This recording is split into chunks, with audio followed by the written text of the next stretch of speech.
So, could we be heading for a major global crisis in 2026? Well, one analysis we're diving into today says, yeah, absolutely. And not only that, but the warning signs are apparently already here, hiding in plain sight. You know, the core idea behind this is actually really simple. These huge economic collapses, they don't just pop up out of nowhere. According to this source, they are never random. In fact, they're always preceded by warning signs that anyone, including you, can see. And it gets even more specific than that. The analysis says there are three very distinct pieces of evidence that have shown up like clockwork 1 to 2 years before every single major crisis. And we're not talking about some secret classified documents here. This is all public data. All right, so that's the big question, right? What are these three signs? And maybe more importantly, are they flashing right now? Let's walk through the argument and see what it says. Okay, so clue number one is a classic. It's a financial indicator that economists are always watching, the yield curve. But the way this analysis interprets what the yield curve is telling us right now, well, that's where things get interesting. So what on earth is a yield curve inversion? Think about it this way. Normally, if you're going to loan someone money for 10 years, you'd expect a higher interest rate than if you're only loaning it for 1 year, right? An inversion is when that gets flipped completely on its head. It is a deeply unnatural market signal that basically screams, the market is way more worried about today than it is about the distant future. This isn't just a random theory, you guys. The source points to its track record. And it is, well, it's pretty much perfect. We're talking every major downturn, the Great Depression, the dot-com bubble, 2008, even the 2020 crash, was called by an inverted yield curve first.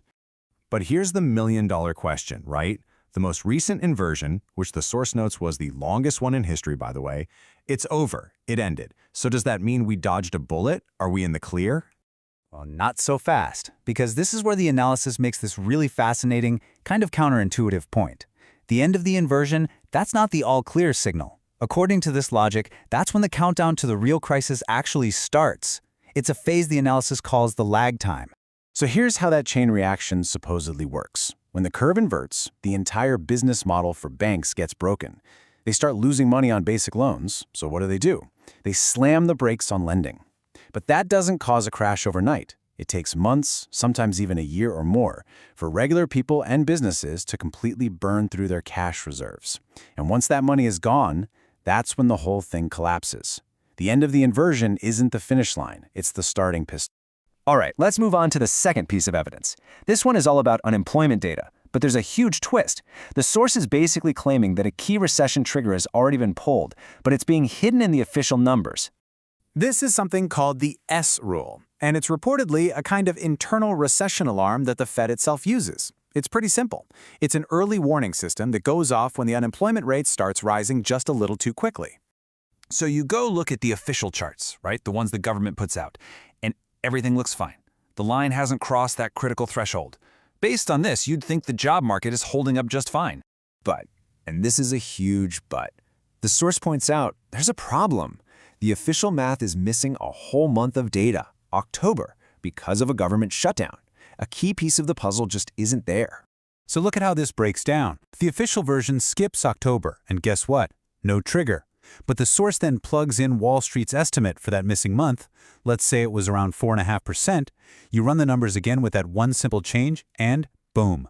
The S-roll is triggered. The alarm bell has been rung, it just hasn't been officially announced yet. And that brings us to our third and final clue. And for this one, the source says, you know what, forget the charts for a minute. Just follow the money.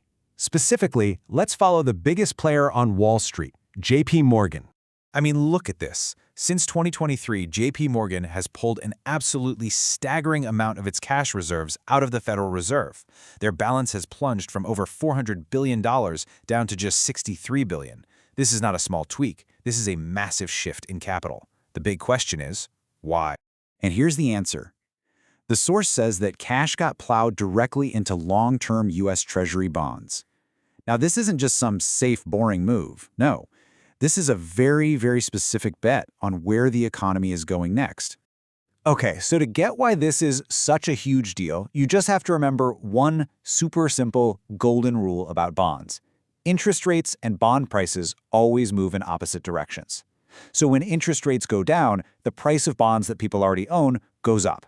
So here's the crucial point. For JP Morgan to make a killing on this trade, interest rates don't just need to go down a little, they need to completely collapse. And if you look at history, there's only one time the Fed slashes interest rates all the way down towards zero during a massive, full-blown economic crisis. So the source's conclusion here is pretty stark. JP Morgan isn't just getting ready for a crisis, they're betting hundreds of billions of dollars that one is right around the corner. All right, so let's take a step back and put all three of these clues together to see the full picture that this analysis is painting for us.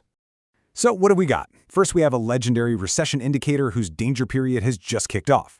Second, a key unemployment alarm that looks like it's been tripped but is being masked by some missing data. And third, one of the biggest banks in the world is making an enormous financial bet that really only pays off big if the economy completely tanks. And based on all this evidence, the source doesn't just say a crisis might happen. No, it puts a hard number on it. It calculates a 75% probability of a major economic event based on these signals and what's happened in the past.